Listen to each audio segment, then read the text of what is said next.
And the Talk Shop resumes in Studio 255 at the Laramie Plains Civic Center. This segment brought to you by Pole Mountain Pharmacy, dedicated to the health and wellness of Southeast Wyoming from their location at 4th and Harney. And the good folks at Laramie Range Ford, along with the Benton Rusty, I-80 Towing and Automotive Services, and Chanos Village. We appreciate the support of you listening as well. Brent Bien, candidate for Wyoming governor, returns this segment with more for us regarding the legislative session. We just talked last segment about taxes and elections. Are there other topics that you might in Laramie, Wyoming? You're a native of Laramie. You know quite well that one of the most important topics on the mind of people in Laramie, Wyoming is, what are you doing with our university in terms of funding the University of Wyoming? In mid-January, there was talk and conversation about cutting $40 million from the state of Wyoming, University of Wyoming budget. The Freedom Caucus, it was claimed in the title of one article, the Freedom Caucus is playing games with the budget. This particular authoring came from Representative Ken Chestic of Albany County, and Representative Chestic spoke about there was no need to cut the budget. Governor Gordon put forth a full funded, balanced budget, and by the estimation of himself and others, that's the way we should fund it. Your opinion? This is the biggest budget in our state history. It's a biennium budget. And what we've done and what we see is every time the governor gets up there and talks, he says that all these things are essential. And we don't have a balanced budget, and I'll tell you why, is because the state and the counties have over-collected $9.1 billion over the last 6 years from the folks. So that's not a balanced budget, right? We've taken more? Taken in more. Taken in a lot more. That's where that rainy day fund comes from? Yeah, something like that, yeah. So you got to wonder what's really going on here. But bottom line is one of the reasons it appears that during COVID that there were the restrictions put on the folks and their liberties is to get that ARPA money, the COVID money that was associated with it. Well, that was roughly $6 to $7 billion that we got over the last 5 years. Well, one of the things we did with that money is we grew government, right? So, and just to remind the folks out there, we have the largest state government per capita in the nation. 1 out of every 4 employees is government, in the state. And, is that necessary or not? I don't know. But I think we got to take a look at what are the essential and non-essential requirements of government. But now that the ARPA money is drying up, is that all these a lot of these government positions that were created now are all of a sudden deemed essential, or they weren't essential before. So why are they essential now? And there is no question in my mind that if you look at if you look at our total GDP, of that, roughly 34 to 35% of our GDP it evolves from government. That tells you how socialistic the state's becoming, okay, when government is that much of a part of our GDP. So we do know that government is huge in this state. So bottom line is we need to start looking at cuts of the government. And it's like, what do we really need to do here? So the $40 million here at UW, that's only 6% of the revenue stream. There's all sorts of revenue streams that come into UW, whether it's tuition, federal, all these other state, all these other things that are coming in. So I don't, and of course, that residency, or I guess actual people who are here, students attending in person, is down. Graduation rates haven't gone through the roof or anything like that. There's really been no marked increase in that. So, again, 6%, I mean, that's really not that much in my mind. Wyoming Public Radio reported on January 20th, President Ed Seidel from the University of Wyoming, in his last year as president, mind you, the letter issued to staff, faculty, and students was an email that suggested that 160 full-time employees could be cut if this 40 million proposition is realized. As a leader of the state, do you have Do you have expectation of the leader of the University of Wyoming making over $300,000 annually to come up with maybe alternatives that might supersede employee consideration first? Absolutely. I think what we saw, and I think a bellwether here is we heard everybody cry wolf on this 25% residential property tax cut. Well, we still have all of our services. What it's forcing people to do, what it's forcing government entities to do, is rechannel, right? Rechannel some of this money. Even if we got rid of residential property tax altogether, we could easily fare that. We could. We got plenty of money to do it. I mean, we made $1.86 billion in interest alone last year on the $34 billion we got in the bank. So residential property tax is roughly about $650 million annually. It's only 3% of our total revenue that comes into the state. And in interest alone, we could pay that 3 times over. You know, so what we're seeing here is a lack of a will to rechannel, right? To rechannel money. We've got all these automatic things set up right now. And, you know, UW, I mean, this is a land grant institution. And some of the curricula that's being taught here, I'm not on board with one bit. And you know, it's let's get back to what the university is supposed to be doing. Let's get back to okay, how many professors, how many instructors do we actually need to do this and make this happen? You know, what are the nice to haves? What are the need to haves? And because the financial trajectory that we're on in this state right now is completely unsustainable. I mean, yeah, we'll get away with it for a while. But I tell you, where we're going with the increase in the spending, and I mean, it is just unbelievable. And the thing is we have never done since 1989 a full-blown statewide budgetary audit. So we really don't know how much money it takes to run this state, and UW part of that. You know, it's like, what do we really need to do here? So any time in the past, as a Marine Corps officer, anytime I put a staff together, it's always been a lot smaller than my predecessor staff. It's always been a lot more streamlined. And again, these are Marine officers that I've replaced. And it's always been far more efficient. Because, see, I'm a believer that leadership is not trust but verify, like you always hear around the state. You know, if you have to verify what these people are doing, then it's like, why in the world are they in there in the first place? Mine is trust and empower. And it's like, you know what? There's a million ways to skin the cat.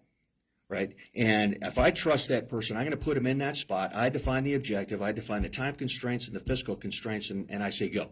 And as long as it's done ethically and morally, good to go. You know, but that's what it does. And the thing is that brings so much out of people. You know, when you empower them, you know, it's just amazing what's gone on. You know, in my career.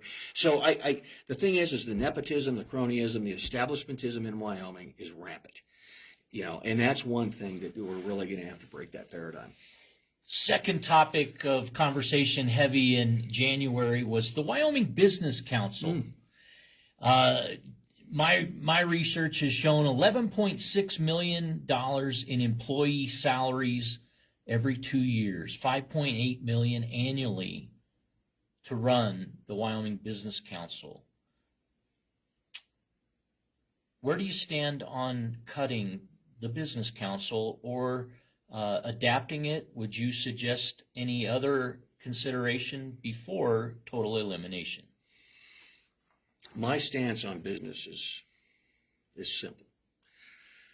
Government's business and business is to get out of the way. That's it.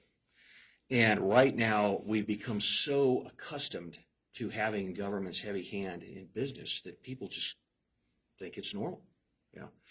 And none of my policies are regressive. Everything is just about getting back to a constitutional republic the way we're supposed to, with free market enterprise via capitalism. So government's only job in business is to get out of the way, to deregulate, to cut taxes, to ensure that ESG is not enforced, environmental social governance scoring system in this state, never tip the scales, and guarantee you'll never shut this state down again. Because we saw in 2020, I mean, 6,000 to 7,000 small businesses were heavily affected. Some never opened their doors again. So, again, my stance, you know, we've got the Chamber of Commerce, we've got all these other entities that are out there that can, you know, attract businesses, whatever. But I think if there's an atmosphere created for businesses to come, I mean, they're going to come. We want the businesses that want to be here. Right. Some businesses will just never come here. It's just like when kids graduate high school or when they graduate UW. They're going to, some will go to California, some will go to Florida, some will stay here, hopefully. But that's just the way it is, And but we have to make sure that the environment's conducive for business to come here. And so that's where I stand on this. I think that what they're doing with the Wyoming Business Council is in line with what needs to happen. You brought up your military service, and this is a point where I want to ask you about a project you did on Guam, I believe. Oh, yeah. Please share with our audience, what was your charge, your MOS, in that project? Well, I tell you, I was my MOS. I was a Cobra pilot for a long time there, and then of course as you go up in rank, you attain more MOSs. So once you get to the rank of colonel, then you have kind of you can pretty much do kind of anything, But it was interesting because at the time, this is in 2016, I had there was some desire there, I guess, not for me, but to go up to the Pentagon. I had no desire to go up there. And then my monitor comes back and says, well, you're an engineer. You want to go build a base? And I'm like, I'll go in. And I told him, I said, I'd rather spend 3 consecutive years in Iraq than 1 day in D.C. Please don't send me back there, And so I ended up going to Guam. And he said, yeah, it's on Guam. And I said, shoot, I'll go to Guam. It'd been 25 years since I'd been there. Or 20 years. And so the whole thing was to build a Marine Corps base on Guam, and then some on Tinian and a little bit up on Saipan. And then there's a northern island called Pagan, way up north. In the Commonwealth of the Northern Marianas, there's 14 islands. Guam is not part of the Commonwealth, even though it's all part of the Marianas Archipelago. And what it was part of was DPRI, which is Defense Policy Review Initiative, which is the whole reposturing of Marine Corps forces in the Pacific. Because regardless of what happens in Europe, China's our number one adversary. It just is, And I think there's a lot of these red herrings with what's going on in Europe and and even in the Middle East. But our number one adversary, without a doubt, is China.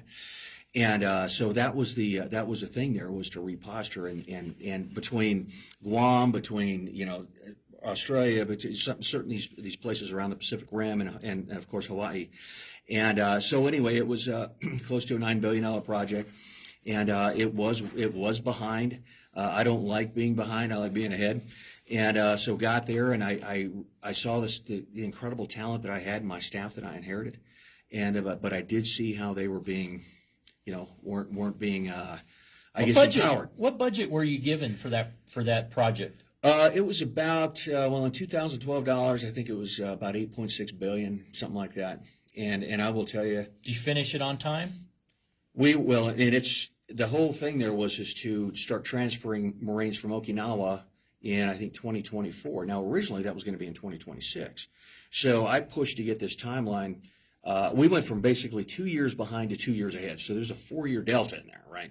And I tell you what, I spent a lot of time in D.C. going, no, this is what's got to happen, in the Pentagon. We got to do this, we got to do this, we got to do this. And then really trying to take that one by the reins. And, I just had some incredible people working for me, and they were Navy. They were, we had a contingent of Japanese. We had all these folks that were there, whether they were contractors, whether they were civilian, government service people, and of course Marines, and active duty Navy. And, but yeah, we did, and it was incredible. And I think what it was is my thing was to get folks to believe in what we could do. Everybody has overruns. Did you? No. On budget or at budget? Where were you? Yeah, we were. Now, keep in mind, this thing had been going on for a while, right? Okay. And so when I went in there, I went through all the numbers, and the one thing I wanted was accountability down to the penny. So when we're looking at 2018 alone, we cut almost $1 billion in contracts, and what I wanted was, okay, I want incentives for early completion, and I want penalties for late completion, right? And it's got to be spot on, because here's the deal. This is all taxpayer money, so I always looked at it that, hey, I'm self-employed here, right? Because, this is taxpayer money. So I was very frugal with it. I shut down travel, all this stuff, all these guys that were getting 1K before on United mileage, and those kind of things, like, oh, no. You need to justify to me why you need to go to Okinawa, or why you need to go to Hawaii, or why you need to go all the way back to D.C., because I want to know what's going on here. And but these guys snapped in real quick, and I think it was just an incredible experience, doing it all. And but yeah, it was rolling. I mean, it really was. So What did you learn about military leadership during your command? You know, 28-year career. What did yeah, you learn? it's really about the Marines. It really is, you know, and or the folks working for you, and that's why here. And when I say work, obviously that's different because they actually did work for me here. As governor, I work for the folks. You know, bottom line, that's just the way it is. And you know, I just had a conversation with a superintendent down in the southwest part of the state here last week, and I said, there's two entities here. There's the support ed and there's the supporting. And bottom line is the schools support the parents, period. They essentially work for the parents. You know, that's the way it is. And you know, you need to build that trust. And I will tell you that trust has always been a huge thing for me because I knew if my guys trusted me or trusted the command staff, that no matter how nasty the mission was or whatever it was, we'd do it. You know, we would. And so I made it a point. I was the only one doing this on East Coast, I know, and I don't know anywhere else, but as a squadron commander in particular, you're supposed to do like a command climate survey every 18 months. And I wanted one done once a quarter. But I adjusted some of the questions in there to where, do you trust your commander? Do you trust your command staff? Because I knew if I had their trust, because I knew what we were doing, what we were about to do, and if I knew if I had their trust, we could do anything, and we did, and we were the top squadron hands down in Iraq, and I mean we were told that, you know, we were the highest sortie generation with, you know, in support of the Marines, in support of all the joint forces down there, and there were a lot of squadrons. I think there were 11 or 12 squadrons online, but they had those aircraft ready, you know, we were ready to roll. And the same thing, you know, any time I had these, either I was in charge or whatever, actually had something like that, and even on Guam, you know, it was, I want these guys to be able to trust me. That means I'm not going to lie to them. I'm not going to pull their leg. I'm not going to do anything like that. So when people ask me, why should we vote for you? And I say, well, number one, I know how to lead.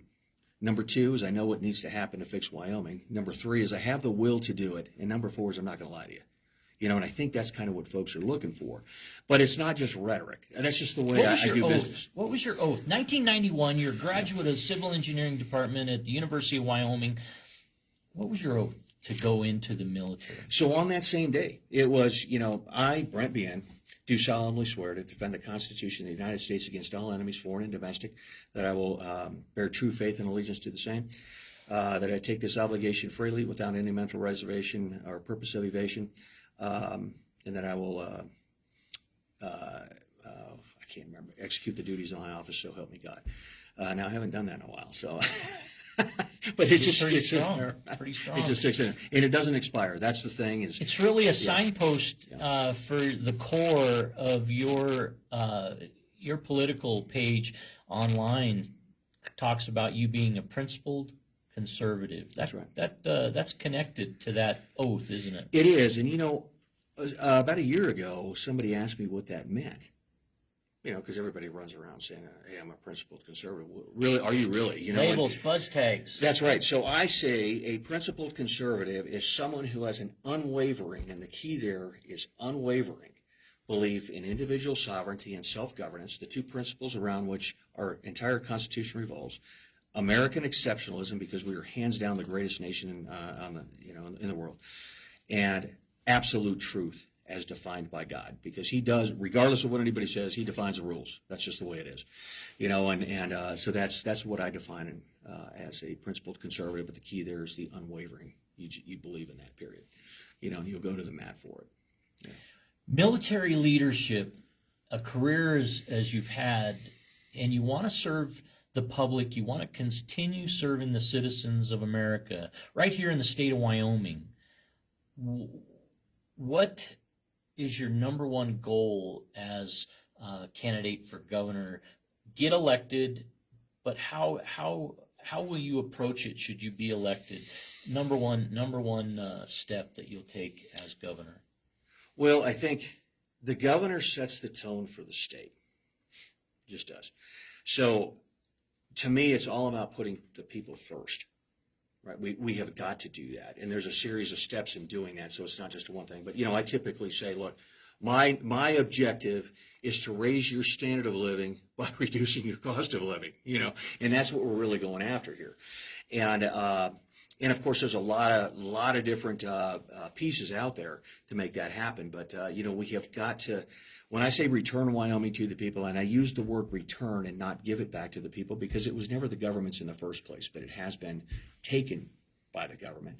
Now we got to remember too that the electorate is responsible for this, because we have the government we have because we put them there. So but I will tell you right now, Eric, is that as I'm going around the state talking with so many folks, there's so many who are downtrodden, and I want folks to believe how great it is to be an American, how great it is to be a Wyoming American, and what we have here in this incredible country.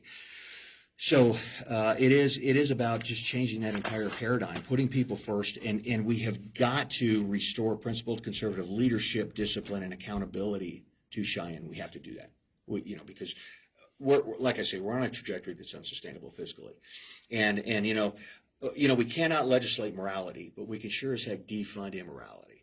And that's what we got to start looking at. We got to quit this stuff about trying to circumvent the Constitution, at every breath. And that's not what government should be doing, but that's what's happening all the time, and we see this all the time. So it is one of those things about changing that entire paradigm and making sure that those who I appoint, those who are up there, that number one is that people are first, period. People's, government comes later. But our job here is to support the people, keeping in mind that $34 billion that we got in the bank, that's not going to put any food on anybody's table. That's not going to put any gas in anybody's gas tank. It's not going to pay for anybody's residential property tax or property tax in general. That is there to sustain government, not the people. But all that money is excess tax revenue. It's all the people's money. And again, I'm all about savings and those kind of things, but there comes a point when it's like, okay, at what cost? When 42% of this state is fixed income, because we are generally a blue collar retirement state. We just are, and that's what makes Wyoming so great. And but it's when we see these continual rises and taxes and all these other things, and they're hidden in fees and all this stuff. And Cowboy State Daily came out with an article last summer that said Wyoming in total is the seventh highest tax state in the nation. That the people are assuming here, and that's a lot. That's a lot. So it is. It's about returning Wyoming to the people, putting people first. That's what it is. So every legislative session that I've ever attended, day one, Speaker of the House has talked about supporting education, building business so that graduates stay in Wyoming. Is that an essential part of your vision for Wyoming? Well, it is. It is. So when I look at the way I rack and stack things, and it was really hard to narrow things down to even 5, and to kind of rack and stack those, because I can make an argument for any of them being number one. But right now I've got return elections to the voters. I got return education to the parents, return taxes to the taxpayer, return agriculture to the growers. That's a huge thing, and hopefully we can talk about that more. And return energy to Wyoming. So education is huge to me, because that's our future. That is our future right there, And there's a lot of stuff out there talking about CTE, career technical, education, those kind of things. And I'm on board to an extent. Where I draw the line is I don't want a bunch of just workers. I want thinkers. I want thinkers out there. Kids that know how to use their hand, but who can critically think. So we've got to get critical thinking put back in there. We've got to get rid of all this sectarian curricula that's in there. Sectarian curricula is strictly forbidden by our Constitution. But it is all the DEI, the SEL, the CRT, even Common Core, because it's all Marxist based, right? Marxism, which of course denies even that there is a God and that government is the origination of all your liberty, is completely antithetical to anything that's in our Constitution and to capitalism, right? So that has to go. And I think we've got to get these kids to believe in America again, who love this country again, but who are taught critical thinking, who are taught those skills. Like we used to have shop class, that's where I first learned leatherwork and those kind of things. But at least to use their hands, so when they get to be 18, they can change the oil or whatever it is, change the tire for crying out loud. And but I do think, we have about 81,000 or so small businesses in this state. That's a pretty big swath of technical skills that are out there. And I do think that, our public school system right now has a lot of room for that. And what I want to do is I want these districts to compete against each other, and I want these counties to compete against each other for the top school district in this state, all the way across the board. And, I'm looking at I always say that I want the Governor's Superior Achievement Award in scholastics, or in, scholastics, in technical skills, and in physical type of education. But all part of that is a leadership component, to where that well-rounded kid, I cannot wait to award this stuff. That well-rounded kid is the top, because we get competition back in.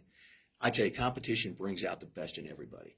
And I tell you, when I look at our statistics right now, 3 through 10, grades 3 through 10, or 3 through 12 rather, and I see us, below the 50 percentile in so much. And then I hear, well, we're kind of on par with the national average. And I'm like, we should never accept that. We should want to be well ahead of every state in the nation on all of this stuff. And it does come down to accountability in our schools, whether it's, our administration is so bloated, it seems to me. And I'm talking across all the school districts out there, to where, we have one administrator for every 2 teachers. And my thought there is if you can't lead any more than 2 people, you have absolutely no business being in a leadership role. Because these teachers, nearly all the teachers with whom I've spoken, all they want to do is teach, but they're on underneath these huge administrative burdens. They test to the test, right? They test to the test. It's like, no, that's not what we need to do, And we got to look at these individual education plans, and to kind of take a look at, okay, let's not hold back kids, kind of like that No Child Left Behind. I was never on board with George Bush's No Child Left Behind, because what it did is it held back those who are, could excel. So. And every child's different. I mean, every single one of them's different. And I think what's gone on here, we've really seen with the left, is that they want everybody in a box, right? It's all identity politics, right? All these kids are the same. No, they're not all the same.